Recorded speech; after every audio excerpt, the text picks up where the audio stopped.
Hello students, motion and straight line का part 3 आज हम देख रहे हैं, जिसके अंदर हम देखने वाले हैं स्पीड एंड वेलोसिटी के बारे में। ठीक है, इन दोनों को देखने से पहले हम एक चीज़ देखते हैं जिसको हम कहते हैं रेट। क्या कहते हैं? Rate with respect to time. Generally आप ये देखोगे फिज़िक्स में अगर कहीं रेट लिखा है, अगर ये नहीं भी लिखा है तो वो रेट किसके रिस्पेक्ट में होगा? वो टाइम के रिस्पेक्ट में रेट होगा। सो स्टूडेंट, रेट का मतलब क्या है कि जब किसी चीज़ को टाइम के साथ कंपेयर किया जाए तो वो उस चीज़ का रेट होता है। ठीक है, तो यहाँ पर बात सबसे पहले करते हैं स्पीड की। मैंने ये क्यों कहा? इसलिए कहा है क्योंकि स्पीड होता क्या एक्चुअल में, आप सभी इस चीज़ से वाकिफ़ हो। आपने अपने गाड़ी, बाइक्स, कार के माइलोमीटर देखे हैं। जैसे आप रेस बढ़ाते हो, आपका कांटा जो होता है 10, 20, 30, 40 किलोमीटर पर आवर से चलने लग जाता है। तो ये सब आप जानते हैं, लेकिन होता क्या है? तो स्पीड क्या होता है? Rate of change of distance. Rate of change of distance कि डिस्टेंस किस रेट से चेंज हो रहा है, ये होता है हमारा स्पीड। मीन्स ये होता है कि डिस्टेंस किस रेट से कवर किया जा रहा है। Rate of change of distance भी कहो या rate of covering of distance कहो, दोनों का सेम मीनिंग होगा कि वो किस रेट से डिस्टेंस कवर कर रहे हैं। ठीक है, एग्जाम्पल के थ्रू समझाता हूँ आपको। An object travel 10 meter every second, 10 meter every second, 10 meter every second। Means क्या हो रहा है कि हर सेकेंड ये कितने डिस्टेंस चल रहा है? 10 मीटर, 10 मीटर, 10 मीटर। ठीक है, तो ये इसकी स्पीड हो गई। क्या स्पीड हो गई?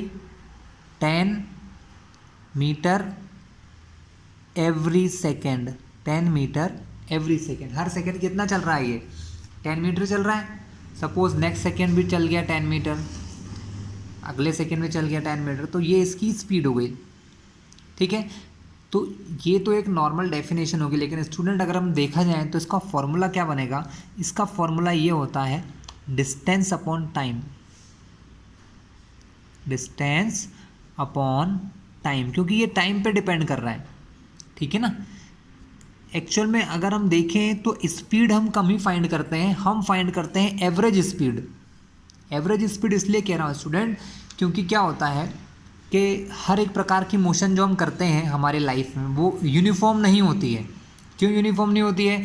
जैसे हम लोग ट्रैफिक सिग्नल में, मान लो कोई भी ट्रैवलिंग कर रहा है पर्सन, तो वो स्टार्ट होता है कुछ स्पीड से, सपोज सेम स्पीड से चल रहा है, लेकिन कुछ समय बाद उसे रुकना पड़ता है। सपोज वो यहाँ फर्स्ट सेकेंड में वो 2 मीटर डिस्टेंस चलते हैं, सेकेंड में सिर्फ दूसरे सेकेंड में वो 1 मीटर ही चल पाते हैं, थर्ड में हो सकता है स्पीड ज़्यादा मिल गई तो वो 3 मीटर चल गए। तो स्पीड हमारी नॉन यूनिफॉर्म होती है। हम जो रेगुलर लाइफ में स्पीड देखते हैं वो स्पीड कैसी होती है? नॉन यूनिफॉर्म होती है। ठीक है, या किसी कारण से स्पीड कम होती जाती है। बहुत सारी स्पीड्स ऐसी होती हैं जो एयर के रेजिस्टेंस की वजह से या एनी ऑफ द रीज़न धीरे धीरे डिक्रीज़ हो जाती है। तो हम क्या फाइंड करते हैं? We find average speed. हम फाइंड करते हैं एवरेज स्पीड। ठीक है, तो एवरेज स्पीड में क्या होता है? From starting to the end, starting से एंड तक आपने टोटल कितना डिस्टेंस कवर किया है। तो हम यहाँ एवरेज स्पीड के लिए फॉर्मूला क्या बन जाता है स्टूडेंट? Total distance covered. ठीक है, total distance covered upon total time taken, ये होता है एवरेज स्पीड। ठीक है, एक छोटा सा एग्जांपल लेते हैं तो हमें और अच्छे से क्लियर हो जाएगा। ठीक है, तो स्पीड से क्या समझे? How the change in displacement occur, मतलब डिस्टेंस अकर, कि डिस्टेंस किस रेट से चेंज हो रहा है। डिस्टेंस हर सेकंड हम कितना डिस्टेंस कवर कर रहे हैं। ठीक है, अब पहले इसकी यूनिट की बात हो जाए फिर हम क्वेश्चन करते हैं। देखो डिस्टेंस, स्पीड का फॉर्मूला हो गया डिस्टेंस अपॉन टाइम। डिस्टेंस को मेज़र करते हैं मीटर में, टाइम को मेज़र किया जाता है सेकेंड में, तो हमारी स्पीड की यूनिट हो गई मीटर अपॉन सेकेंड। इसको हम क्या पढ़ते हैं, वी रीड इट मीटर पर सेकेंड, हम इसको मीटर पर सेकेंड लिखते हैं। इसको रिप्रेजेंट करने के बहुत सारे तरीके हैं, कहीं कहीं आपको ऐसा दिखेगा मीटर पर सेकेंड। एक बहुत ही कॉमन तरीका होता है जो होता है ये, इसको भी मीटर पर सेकेंड पढ़ते हैं। क्यों, क्योंकि देखिए अभी सेकेंड अपॉन में है, जब कोई वैल्यू अपॉन से ऊपर जाती है तो उसकी पावर क्या हो जाती है, चेंज हो जाती है। यहाँ पर पावर +1 है, ऊपर जाएगी तो क्या बन जाएगा -1। तो मीटर पर सेकेंड, मीटर पर सेकेंड और मीटर पर सेकेंड, इन तीनों को एक ही चीज़ पढ़ा जाता है, कंफ्यूज ना हो। तो स्पीड की यूनिट क्या हो गई स्टूडेंट, मीटर पर सेकेंड। स्पीड, जिस प्रकार डिस्टेंस हमने देखा था कि डिस्टेंस को बताने के लिए हमें डायरेक्शन की ज़रूरत नहीं होती, उसी प्रकार स्पीड को भी एक्सप्लेन करने के लिए we don't need the direction, therefore it is a scalar quantity. ये कैसी क्वांटिटी होती है, ये एक स्केलर क्वांटिटी है। अब ये वेक्टर स्केलर अभी हमने आप लोगों को पढ़ाया नहीं है, तो हम थोड़ा बाद में ही डिटेल में डिस्कशन करेंगे। स्केलर तो बहुत सिंपल चीज़ होती है जिसको रिप्रेजेंट करने के लिए डायरेक्शन की ज़रूरत नहीं होती। अगर मैं कहता हूँ कि speed of my car at any time, किसी समय पर मैं गाड़ी चला रहा हूँ, मेरी कार की स्पीड है 100 मीटर पर सेकेंड, तो ये कंप्लीट आंसर है, ये आंसर रॉन्ग नहीं है, सही है। इसको एक्सप्लेन करने के लिए डायरेक्शन की ज़रूरत पड़ी क्या, नहीं पड़ी। उन्होंने पूछा कितनी स्पीड से गाड़ी जा रही है, 100 मीटर पर सेकेंड, हो गया। तो ये कैसी क्वांटिटी है, स्पीड एक स्केलर क्वांटिटी होती है स्टूडेंट। चलिए अब हम देखते हैं थोड़ा सा एक क्वेश्चन लेके।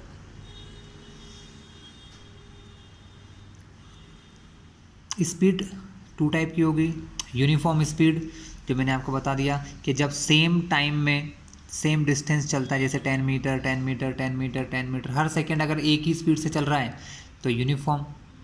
अगर हर सेकेंड ऑब्जेक्ट अलग अलग डिस्टेंस चलता है तो हम जो स्पीड निकालते हैं वो होती है एवरेज स्पीड। नाउ हम एक क्वेश्चन लेके फिर आगे बढ़ते हैं। क्वेश्चन है, a man walks 12 meter in first 2 second. ठीक है, वो पहले 2 सेकेंड में 12 मीटर चल रहा है and travels 20 metre in next 4 second.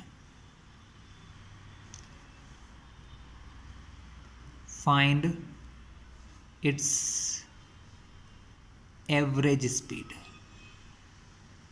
इसकी एवरेज स्पीड फाइंड करना है हमको। ठीक है, कोई व्यक्ति है पहले 2 सेकेंड में 12 मीटर चला, फिर 4 सेकेंड में 20 चला। ठीक है ना, सेम डिस्टेंस नहीं दिख रहा है, क्योंकि अगर पहले 2 सेकेंड में 12 चला इसका मतलब 1 सेकेंड में 6, तो अगले 4 सेकेंड में उसको कितना चलना चाहिए था, 6 4 जा 24, तो यूनिफॉर्म हो जाता है ना। लेकिन ऐसा नहीं हुआ, वो सेम स्पीड से नहीं चले, अगले 4 सेकेंड में उन्होंने 20 मीटर डिस्टेंस कवर किए। तो हमें फाइंड करना है एवरेज स्पीड, और एवरेज स्पीड का फॉर्मूला बताया था मैंने आपको, total distance covered. Total distance covered मतलब एवरेज स्पीड, फॉर्मूला तो ऊपर लिखा ही है। टोटल डिस्टेंस कितनी है, एक हो गई 12 मीटर प्लस एक हो गई 20 मीटर। जब हम क्वेश्चन सॉल्व करते हैं तो हमें यूनिट लिखने की इतनी नीड नहीं होती है, चाहे तो लिख भी सकते हैं, कोई इसका इश्यू नहीं है। अपॉन में टोटल टाइम कितना लिया आपने, 2 सेकेंड प्लस 4 सेकेंड, तो 2 + 4 इतने सेकेंड। अब ये तो हो गई आपकी यूनिट मीटर पर सेकेंड। इन दोनों को प्लस करो, 12 और 20 दोनों को प्लस किया तो 32, 4 + 2 अपॉन में 6। कैंसलिंग करेंगे तो 2 से कट होगा 16 बार, 2 से कट होगा 3 बार, तो एक एवरेज स्पीड हो गई 16/3 मीटर पर सेकेंड। ये एक बहुत ही बेसिक क्वेश्चन था स्टूडेंट, है ना। आपको इससे हार्ड ही क्वेश्चन आएंगे, लेकिन बेसिक आना चाहिए, तभी हम हार्ड की ओर बढ़ सकते हैं। तो ये क्लियर हुआ, इस टाइप से हम एवरेज स्पीड फाइंड करते हैं। सेम एज स्टूडेंट, इसी तरीके से वेलोसिटी क्या होता है, velocity is also a rate of change of position होता है। जैसे हमने क्या देखा था, rate of change of distance क्या होगा, या rate of covering of distance हमारा होता है स्पीड। वैसे ही रेट ऑफ कवरिंग और चेंज ऑफ पोजीशन, पोजीशन में चेंज होना, rate of change of position is velocity. तो यहाँ क्या होता है क्लास, यहाँ पर डिस्प्लेसमेंट का कॉन्सेप्ट आ जाता है, क्योंकि पोजीशन की हमने बात की है। जहाँ पर पोजीशन आ जाती है कि पोजीशन में चेंज होना डिस्प्लेसमेंट होता है, टोटल पाथ कवर्ड डिस्टेंस होता है। तो वेलोसिटी बहुत सिंपल है, वेलोसिटी का फॉर्मूला होता है डिस्प्लेसमेंट अपॉन टाइम टेकन। क्योंकि बात है रेट, जब भी रेट आएगा ना स्टूडेंट, अपॉन में टाइम को आना ही है, ठीक है। बिकॉज इस यहाँ पर डिस्प्लेसमेंट यूज़ हो रहा है स्टूडेंट। जैसे हमने क्या बताया था कि डिस्प्लेसमेंट क्या होता है, डिस्प्लेसमेंट और डिस्टेंस जैसे होते हैं कि ये टू पोजीशंस हैं ए टू बी, इन दोनों के बीच का जो शॉर्टेस्ट पाथ होता है दैट इज़ द डिस्प्लेसमेंट। जो कहाँ से कहाँ तक होता है, डिस्प्लेसमेंट हमेशा इनिशियल पॉइंट से फाइनल पॉइंट की ओर होता है, ठीक है। तो वेलोसिटी भी क्या हो गया, वेलोसिटी की डायरेक्शन भी वही होती है जो डायरेक्शन डिस्प्लेसमेंट की होती है।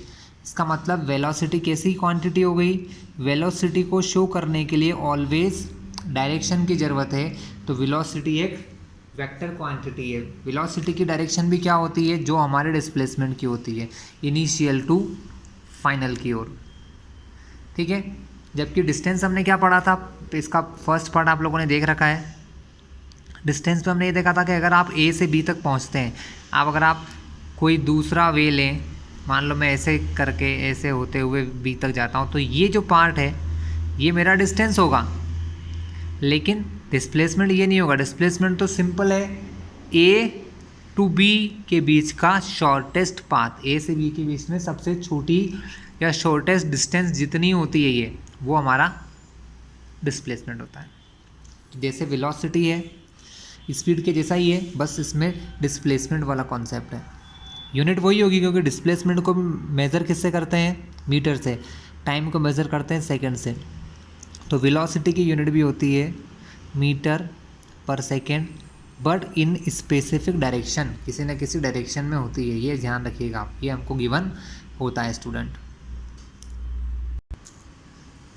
As displacement is positive, negative और ज़ीरो। जैसे कि हमने देखा था कि डिस्प्लेसमेंट पॉजिटिव होता था, डिस्प्लेसमेंट जीरो भी होता था। कब जीरो होता था, कि अगर कोई सब्सटेंस सेम पॉइंट से स्टार्ट होकर सेम पॉइंट पर आ जाए, जैसे यहाँ से स्टार्ट हुआ और यहीं पर आ गया, तो उसका डिस्प्लेसमेंट क्या हो गया, डिस्प्लेसमेंट हो गया उसका ज़ीरो। अगर डिस्प्लेसमेंट ज़ीरो हो गया तो ज़ीरो अपॉन टाइम वेलोसिटी भी क्या हो जाएगी, ज़ीरो। इसका मतलब वेलोसिटी कैन बी ज़ीरो हो सकती है, पॉजिटिव हो सकती है और नेगेटिव भी हो सकती है। डिपेंड करता है डिस्प्लेसमेंट कैसा है। जैसा डिस्प्लेसमेंट वैसे velocity. Zero displacement zero velocity, positive displacement positive velocity, negative displacement negative velocity.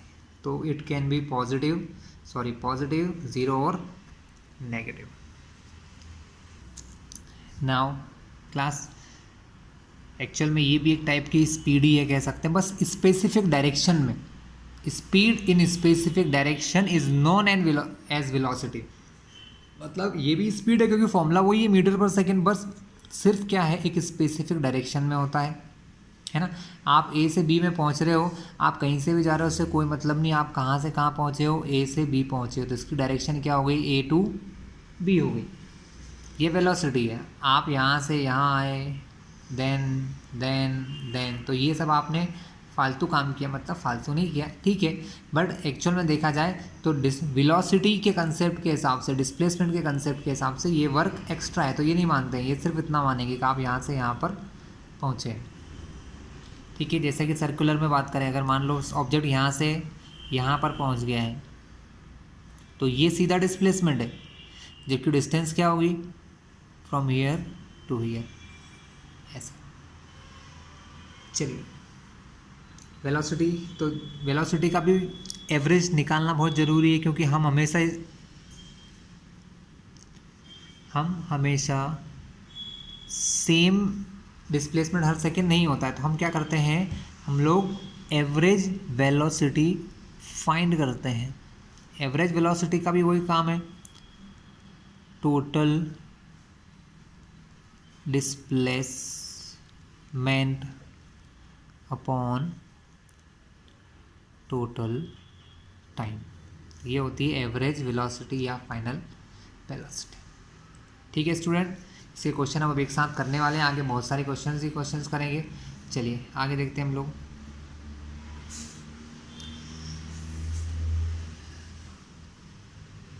यहाँ एक न्यू कॉन्सेप्ट भी सुनने को मिलेगा क्लास आपको, इंस्टेंटेनियस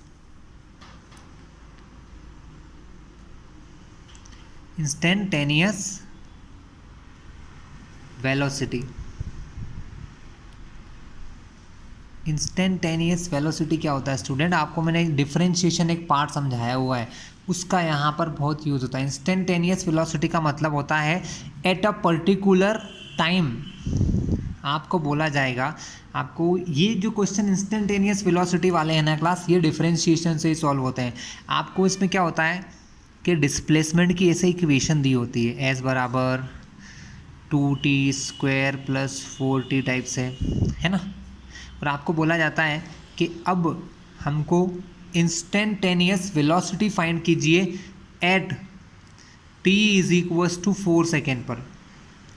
t टाइम जब 4 सेकेंड है तो इसकी क्या निकालिए, इंस्टेंटेनियस वेलोसिटी निकालिए। तो इंस्टेंटेनियस वेलोसिटी का बहुत सिंपल कॉन्सेप्ट है, हम जनरली क्लास डिस्प्लेसमेंट को एस से ही रिप्रेजेंट करते हैं। सो हम यहाँ पर ds/dt निकालते हैं, differentiation of displacement with respect to time. मैंने आपको सिखाया हुआ भी है, वीडियो इसके ऊपर मेरा बना हुआ है, अगर किसी ने नहीं देखा तो डिफरेंशिएशन पहले देख लो। तो इंस्टेंटेनियस वेलोसिटी निकालने के लिए क्या किया जाता है, differentiation of displacement term with respect to time निकालने के लिए। लेकिन एक्चुअल मतलब क्या होता है, इंस्टेंटेनियस वेलोसिटी का एक्चुअल मतलब होता है कि किसी टाइम इंटरवल पर, किसी टाइम पर, जैसे टाइम बोला 4 सेकेंड पर, टाइम 6 सेकेंड पर, किसी फिक्स्ड टाइम के ऊपर आपकी स्पीड या वेलोसिटी क्या है, दोनों निकलते हैं। इंस्टेंटेनियस वेलोसिटी भी निकलती है और इंस्टेंटेनियस स्पीड भी फाइंड होती है क्लास। सो ds/dt। तो हमें क्या करना है, अगर इस s का डिफरेंशिएशन करता हूँ मैं टाइम के रिस्पेक्ट में, तो मैंने आप लोगों को सिखाया हुआ है डिफरेंशिएशन ds/dt निकालने का तरीका होता है इस टर्म का डिफरेंशिएशन करना। कैसे डिफरेंशिएट करते हैं, ये तो नंबर है, नंबर का डिफरेंशिएशन नहीं होता है, बस उसको बाहर निकाल देते हैं। d/dt ऑफ t² करना है, प्लस ये भी नंबर है, बाहर निकाल देंगे। d/dt ऑफ t करना है, ठीक है। हम लोगों ने पढ़ रखा है, ये जो फॉर्मूला है वो x⁴n वाला है। तो जब किसी टर्म का डिफरेंशिएशन करते हैं और उसके ऊपर पावर लगी होती है तो पावर आगे आ जाती है, तो पावर 2 आगे आ गई है और पावर में से 1 कम हो जाता है, 2 पावर में से 1 पावर हमने कम कर दिया, प्लस 4 इंटू टी का डिफरेंशिएशन 1 होता है स्टूडेंट। जो खाली नंबर होता है ना, जैसे टी के रिस्पेक्ट में कर रहे हैं और टी का करना है तो उसका हमेशा डिफरेंशिएशन 1 होता है, मैंने समझाया हुआ है सब। 2 × 2 = 4, टी की पावर 2 - 1, पावर 1 बचेगी सिर्फ, 2 पावर में से 1 पावर माइनस करेंगे तो क्या बचेगा, 1 पावर, जिसको हम लिखेंगे टी। 4t + 4। उन्होंने अपने से पूछा है इंस्टेंटेनियस वेलोसिटी जो होता है ds/dt, लेकिन किसी टाइम पर, टाइम 4 सेकेंड, यानी जो t लिखा है ना यहाँ पर, इस t की जगह रखूँगा मैं 4, तो हमारा आंसर क्या आ जाएगा, 4, p के प्लेस पे 4 और प्लस में भी 4, 4 4 जा 16 प्लस 4, तो फाइनली आंसर आ गया 20 मीटर पर सेकेंड। इस टाइप से टाइम t बराबर 4 पर इसकी स्पीड हो गई या इंस्टेंटेनियस वेलोसिटी हो गई 20 मीटर पर second according to this equation, इस इक्वेशन के हिसाब से। तो ये होता है क्लास हमारा इंस्टेंटेनियस वेलोसिटी, जिसको डिफरेंशिएशन की हेल्प से निकालते हैं। मैंने जब डिफरेंशिएशन पढ़ाया था तब मैंने बोला था कि इसकी एप्लीकेशन यहाँ होती है वेलोसिटी स्पीड फाइंड करने में। चलिए क्लास हम इसको पोजीशन टाइम ग्राफ से भी देखते हैं, क्योंकि हमने क्या देखा, rate of change of position is velocity. Velocity क्या होता है, पोजीशन में चेंज होता है, तो हम पोजीशन टाइम ग्राफ से भी वेलोसिटी फाइंड कर सकते हैं। क्वेश्चन आते हैं आपको वेलोसिटी के क्वेश्चन पोजीशन टाइम ग्राफ के लिए आते हैं। हमने देख रखा है ये पोजीशन टाइम ग्राफ 3 टाइप के होते हैं स्टूडेंट। एक तो मैं आपको बता चुका हूँ रेस्ट वाला या ज़ीरो वेलोसिटी वाला, मीटर में इधर टाइम सेकेंड में, और ये आपका ओरिजिन 0,0। यहाँ पर क्या है, इधर हमारी है पोजीशन। अभी हम कोई ग्राफ नहीं बना रहे, ग्राफ का टाइप समझ रहे हैं। सॉरी, ग्राफ का टाइप देखिए क्लास, अगर कोई ग्राफ ऊपर की ओर जा रहा है इस टाइप से, then this is the positive velocity. कैसी वेलोसिटी है ये, पॉजिटिव वेलोसिटी। डिस्प्लेसमेंट भी बढ़ रहा है, देखो ऊपर जाओगे आपकी पोजीशन बढ़ती जाएगी, पोजीशन बढ़ती जाएगी मतलब आपका डिस्प्लेसमेंट बढ़ता जाएगा, ठीक है। और हम ओरिजिन से दूर जाते जा रहे हैं। क्या हो गया स्टूडेंट, हम ओरिजिन से दूर होते जा रहे हैं। ओरिजिन से हम जहाँ, ओरिजिन मतलब क्या होता है, जहाँ से वेलोसिटी स्टार्ट हो रही है, जहाँ से आपने मूविंग करना स्टार्ट किया, that is the starting point. तो आप स्टार्टिंग पॉइंट से दूर होते जा रहे हो, ठीक है। सेकेंड टाइप का ग्राफ इसी में होता है,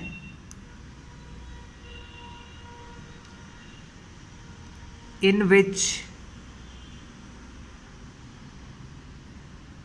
ऑब्जेक्ट कमिंग डाउन, मतलब जो इस तरफ नीचे की तरफ आ रही होती है। जो एक ग्राफ ऐसा बन रहा है, अगर आपका ग्राफ ऊपर की ओर जा रहा है तो आपकी वेलोसिटी पॉजिटिव होगी, और अगर आपका ग्राफ नीचे की तरफ आ रहा है तो that velocity should be negative. तो वो वेलोसिटी कैसी होगी, दैट वेलोसिटी इज नेगेटिव, वो नेगेटिव वेलोसिटी होगी। और हम ये मानेंगे, मतलब मानेंगे नहीं, ये होता है कि ऑब्जेक्ट जो है वो वापस से ओरिजिन की ओर आने लग गया है। कहाँ आ रहा है, देखो अभी वो कहाँ है, इतनी डिस्टेंस पर है, ओरिजिन से दूर है। अगर मैं इस पॉइंट पर बात करूँ तो इस पॉइंट के लिए यहाँ टच करके देखें तो ये ओरिजिन के पास आ गए ना आप, है ना, यानी आप ओरिजिन की तरफ जा रहे हैं, आपकी वेलोसिटी क्या हो रही है, नेगेटिव होती जा रही है। और एक जो मैं आपको पहले भी बता चुका हूँ बट फिर भी एक बार रिवाइज करा दूँ, ज़ीरो वेलोसिटी मतलब रेस्ट पोजीशन। क्या होता है रेस्ट पोजीशन, जब भी आपका position time graph time axis के पैरेलल हो तो उसको हम क्या कहते हैं, रेस्ट या ज़ीरो वेलोसिटी या ज़ीरो वेलोसिटी। ये 3 प्रकार के ग्राफ आपको देखने को मिलते हैं, ठीक है स्टूडेंट। लेकिन ज़रूरी नहीं हर बार ऐसा ही ग्राफ बनता है ना। ग्राफ कर्व भी हो सकते हैं, मैंने आपको बताया हुआ है ग्राफ कर्व भी हो सकता है। Position time graph should be curve, ठीक है। कैसा हो सकता है, कर्व भी हो सकता है, जैसे कि सपोज दिस। अब इस ग्राफ से मैं आपको कुछ इंटरेस्टिंग चीज़ें बताता हूँ स्टूडेंट, ध्यान से देखना आप। This is the time, here is position, average और इंस्टेंटेनियस वेलोसिटी दोनों हम यहाँ से समझेंगे, हम दोनों यहाँ से समझेंगे। ये किसी पोजीशन टाइम ग्राफ है, पोजीशन ऊपर जा रही है, टाइम इधर जा रहा है, तो इनका जो ग्राफ होता है ये वेलोसिटी का ही ग्राफ होता है क्लास, ठीक है। एक वेलोसिटी का ग्राफ है। अगर आपसे पूछा जाए, अब एक्चुअल में स्टूडेंट ध्यान रखना, आप लोग 10 तक मैथ्स पढ़ते हैं, जो लोग पीसीएम लिए हैं उनको तो समझ में आ जाएगा। बायो वाले याद कर लें कि हर जो ग्राफ बनता है ना, हर एक ग्राफ का कोई ना कोई फंक्शन होता है। क्या होता है स्टूडेंट? हर ग्राफ का कोई ना कोई फंक्शन होता है। फंक्शन मतलब कैसे? जैसे मैंने अभी क्वेश्चन में एक्सप्लेन किया था, एक्स बराबर 4t² + 2, इस टाइप का कुछ, सॉरी ये नहीं था, एस बराबर था 2t² + 4t था। इस टाइप से हर एक ग्राफ का कोई ना कोई ऐसा मैथमेटिकल एक्सप्रेशन होता है, क्योंकि जब तक ये नहीं होगा ग्राफ आप नहीं बना सकते हो, ठीक है। तो हर फंक्शन का कोई ना कोई ग्राफ होता है, ठीक है। अब जैसे उस क्वेश्चन में मैंने आपको कहा था कि टाइम t बराबर 4 सेकेंड पर क्या कीजिए? इंस्टेंटेनियस वेलोसिटी फाइंड कीजिए। वैसे ही इस ग्राफ के भी किसी पॉइंट पर आपको कह सकते हैं कि ग्राफ के इस पॉइंट t0 पर, ये पॉइंट आपका t0 है, इस पॉइंट पर आप इंस्टेंटेनियस वेलोसिटी निकालिए। तो क्या करोगे आप लोग? इस टाइम पे इंस्टेंटेनियस वेलोसिटी निकालने का मतलब ये देखोगे कि ये पॉइंट इस ग्राफ को कहाँ टच कर रहा है। तब इस पॉइंट पर खींची हुई स्लोप, ऐसी लाइन, एक टेंजेंट जो होती है ना, ऐसी टेंजेंट जो होती है, जैसे लाइन ड्रॉ करो, जिस पॉइंट पर मुझे इंस्टेंटेनियस वेलोसिटी निकालना है उस पर हम टेंजेंट बनाते हैं। टेंजेंट आप लोग क्लास 10th में पढ़ते हो सर्कल के अंदर, कि सर्कल के ऐसे पढ़ी है ना स्टूडेंट हम लोगों ने टेंजेंट। तो टेंजेंट क्या होता है? किसी पॉइंट को टच करती हुई जाने वाली लाइन है। अब ये लाइन जो होती है ना, ये लाइन का जो tan थीटा होता है स्टूडेंट, क्या होता है? tan थीटा होता है, उसको हम कहते हैं स्लोप ऑफ लाइन। क्या कहते हैं? tan थीटा मतलब कि यहाँ मान लो ये सपोज 45 डिग्री बना रहा है, तब अगर इसके tan थीटा की वैल्यू आपसे पूछो तो आप क्या बोलोगे? tan 45 डिग्री, 45 डिग्री कितना होता है? 1। तब इसकी स्लोप कितनी हो गई? 1। जो स्लोप होती है वही यहाँ पर वेलोसिटी होती है, ठीक है। तो ये ग्राफिकल निकालने का तरीका था। बाकी मैंने आपको समझा ही दिया था, ds/dt करके हम क्या कर सकते हैं? इंस्टेंटेनियस वेलोसिटी फाइंड कर सकते हैं, ठीक है। तो ये था ग्राफ से इंस्टेंटेनियस वेलोसिटी निकालना। ग्राफ से कैसे निकालते हैं? ग्राफ के जिस पॉइंट पर निकालना है उस पर एक टेंजेंट ड्रॉ की जाती है और फिर उस टेंजेंट का स्लोप फाइंड किया जाता है। स्लोप कुछ भी नहीं है, जितना एंगल ये बनाता है आप इसको d से मेजर करेंगे कि ये एंगल कितना डिग्री है, 40 डिग्री है, 20 डिग्री है, 70 है, जो भी है, उसका tan थीटा निकाल लो, वो ही उसका स्लोप होगा, ठीक है। ये मैंने इंस्टेंटेनियस बता दिया। एक और ग्राफ से मैं आपको एवरेज वेलोसिटी भी समझा देता हूँ कि एवरेज वेलोसिटी कैसे निकाली जाती है।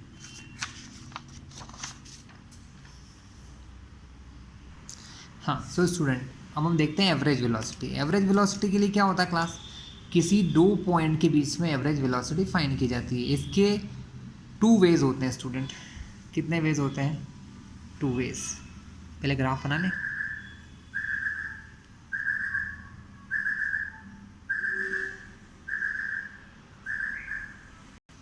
सो क्लास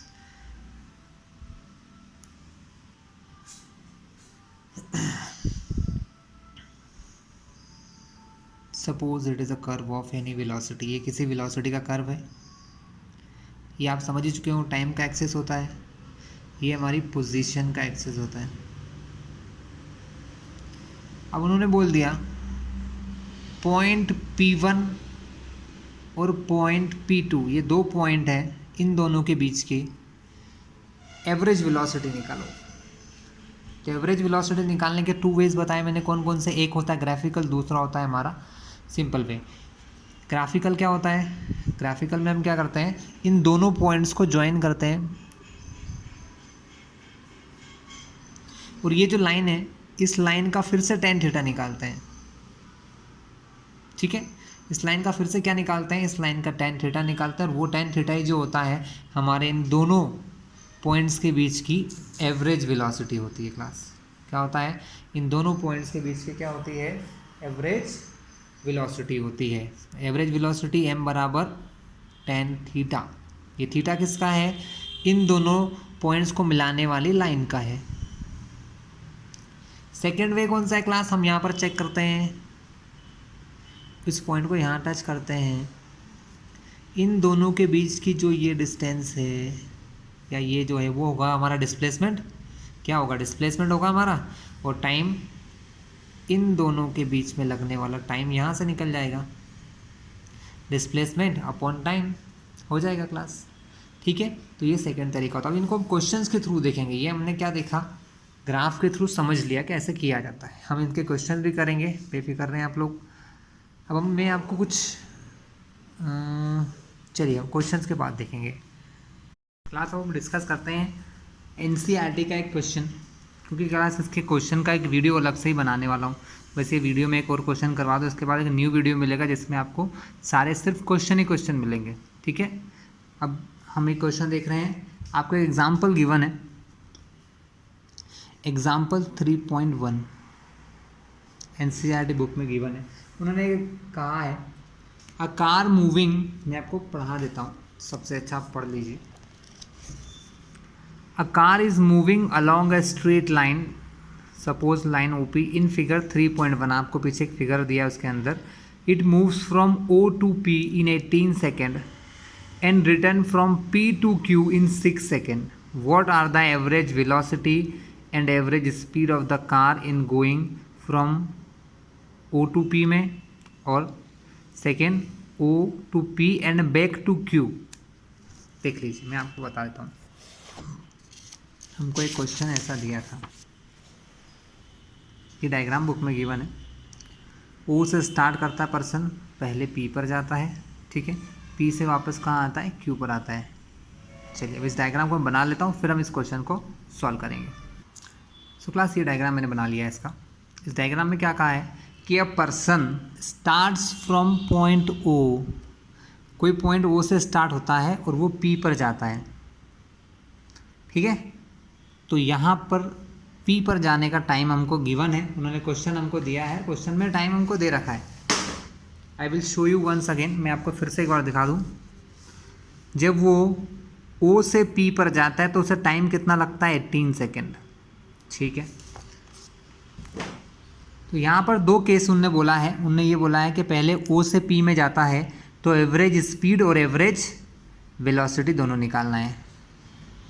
तो first case, from O to P, जब O से P में जा रहा है तो एवरेज स्पीड क्या होगी,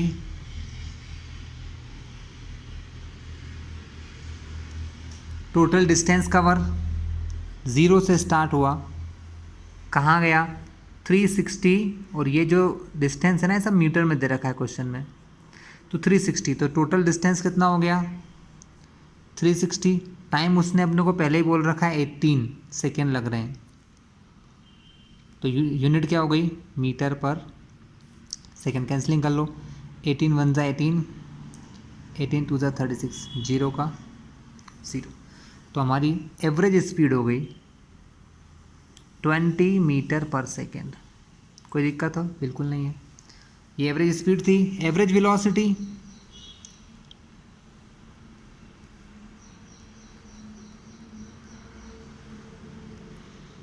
एवरेज वेलोसिटी देखा जाए तो O से स्टार्ट हो रहा है, कहाँ जा रहा है P तक, यहाँ से इस पोजीशन 0 से कितना है ये 360, तो यहाँ पर भी उसका डिस्प्लेसमेंट कितना होगा 360 ही होगा, सेम का सेम होगा स्टूडेंट।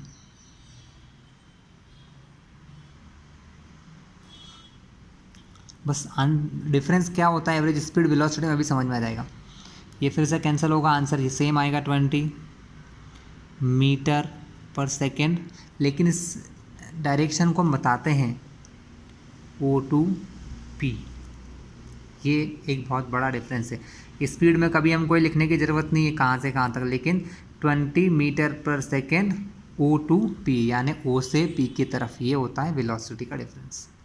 ठीक है, ये फर्स्ट केस हो गया स्टूडेंट। अब आपको देखना है सेकंड केस। सेकंड केस क्या है, सेकंड केस ये है कि वो P से रिटर्न आ जाता है इस पॉइंट Q पर। It returns to point Q, कितनी देर में आता है, it returns to point Q in 6 second from P to Q। ये 6 सेकेंड में P से Q तक वापस आ जाता है। ठीक है, P से Q तक कैसा आ जाता है, रिटर्न आता है 6 सेकेंड में। ठीक है, तो अब यहाँ पर दो डिस्टेंस और डिस्प्लेसमेंट हो जाएंगे। ठीक है, अब हमको क्या बात करना है, पहले हम बात करेंगे एवरेज स्पीड की, तो हम पहले एवरेज स्पीड निकालते हैं। Second point, from O to P and P to Q तक, O से P गया, P से Q तक आया, तो एवरेज स्पीड क्या होता है स्टूडेंट? एवरेज स्पीड का मतलब कि टोटल कितना डिस्टेंस आपने कवर किया है। पहले आप कहाँ गए, O से P तक गए, तो टोटल डिस्टेंस कितना हो गया यहाँ से यहाँ तक 360, कोई प्रॉब्लम नहीं होना चाहिए, सही है। फिर प्लस आप 360 से चले और 240 तक आए, तो इन सब में डिस्टेंस कितना कितना का है, 40 का है, यहाँ से यहाँ तक 40, फिर 40, फिर 40, यानी यहाँ से यहाँ तक की टोटल डिस्टेंस हो गई 120, यानी अगले 6 सेकेंड में आप यहाँ तक 120 पे आ गए, तो प्लस में क्या हो गया 120। अब आपका टाइम क्या हो गया, पहले यहाँ से यहाँ P तक आने में आपको 18 सेकेंड लगे थे, फिर P से Q तक रिटर्न आने में आपको 6 सेकेंड लगे, तो आपने क्या करा, वो भी जोड़ दिया, टोटल डिस्टेंस को प्लस कर दिया, टोटल टाइम को प्लस कर दिया, तो क्या होगा 360 और 120 को जोड़ोगे तो आंसर आ जाएगा 480, टाइम अपॉन में 18 + 6 24, कैंसिलिंग करोगे 24 1 जा 24 2 जा 2 बार 0 का 0, यानी आंसर फिर से वही आएगा, आंसर फिर से वही आ जाएगा 20 मीटर/सेकेंड। मेरे पास पेज नहीं है, नहीं तो मैं आंसर नीचे लिख देता हूँ, यहाँ लिख देता हूँ आंसर। एवरेज स्पीड O से P और P से वापस Q आने में हो गई 20 मीटर/सेकेंड। चलिए, लेकिन अब केस थोड़ा सा डिफरेंस हो जाएगा वेलोसिटी के केस में। क्यों वेलोसिटी? क्योंकि वेलोसिटी में हम निकालते हैं डिस्प्लेसमेंट, और डिस्प्लेसमेंट क्या कहता है कि आप O से P पे जाओ, जमाने में कहीं जाओ, लेकिन आप फाइनली कहाँ रुक रहे हो, आप फाइनली Q पे आ गए, तो आपका जो डिस्प्लेसमेंट है ना वो सिर्फ यहाँ से यहाँ तक होगा। आप P तक गए, हमको क्या करना, आप क्यों गए, आप स्टार्ट कहाँ से हो रहे हो, O से, पहले गए P तक, Q तक आए, फाइनली कहाँ रुके, आप रुके Q तक, यानी आपका डिस्प्लेसमेंट क्या हुआ, O से Q तक, यानी आपका देखा जाए तो टोटल डिस्प्लेसमेंट कितना हुआ 240, लेकिन टाइम तो आपको उतना ही लगा यहाँ तक पहुँचने में, पहले यहाँ से यहाँ तक 18 लगा प्लस 6 लगा, तो टाइम तो पूरा लेंगे, लेकिन सिर्फ डिस्प्लेसमेंट कहाँ से कहाँ तक लेंगे, O से Q। समझ गए क्यों? क्योंकि डिस्प्लेसमेंट क्या कहता है, इनिशियल कहाँ से चालू किया, फाइनल कहाँ पहुँचे, बीच में कहाँ गए, कोई मतलब नहीं, कहाँ गए Q पर, तो O से Q तक की जो ये डिस्टेंस है ये हमारा डिस्प्लेसमेंट होगा, यानी हमारा डिस्प्लेसमेंट यहाँ से क्या होगा 240। चलिए हम थोड़ा सा पेज बदल लेते हैं। सो नाउ अब क्या हुआ, हमारा टोटल डिस्प्लेसमेंट कितना हो जाएगा, टोटल डिस्प्लेसमेंट हो गया स्टूडेंट 240, मैंने बता दिया कैसे। टोटल टाइम पहले ही निकाल चुके, पीछे वाले केस में टाइम तो उतना ही होगा, 18 + 6 24, कैंसिल करिए 24 1 जा 24 10 जा, डिस्प्लेसमेंट कितना हो गया, सो 10 मीटर/सेकेंड O टू Q, O से Q की तरफ। सो स्टूडेंट ये हमारा एक वीडियो था जिसमें हमने सिर्फ कॉन्सेप्ट समझे और बहुत ही नॉर्मल क्वेश्चन लिए हैं। रिसेंटली कुछ ही समय में मैं आपको इसका सेकंड वीडियो दूंगा जो कि बहुत ही हाईली अच्छे क्वेश्चंस के साथ होगा, जिसमें बहुत अच्छे से अच्छे क्वेश्चन होंगे, सारे लॉजिकल क्वेश्चंस भी होंगे, ग्राफिकल क्वेश्चन भी होंगे। तो अगला वीडियो सिर्फ न्यूमेरिकल का होगा। ये आपका कंसेप्ट हो चुका है, छोटे से 2-3 क्वेश्चन मैंने बता दिए हैं। चलिए।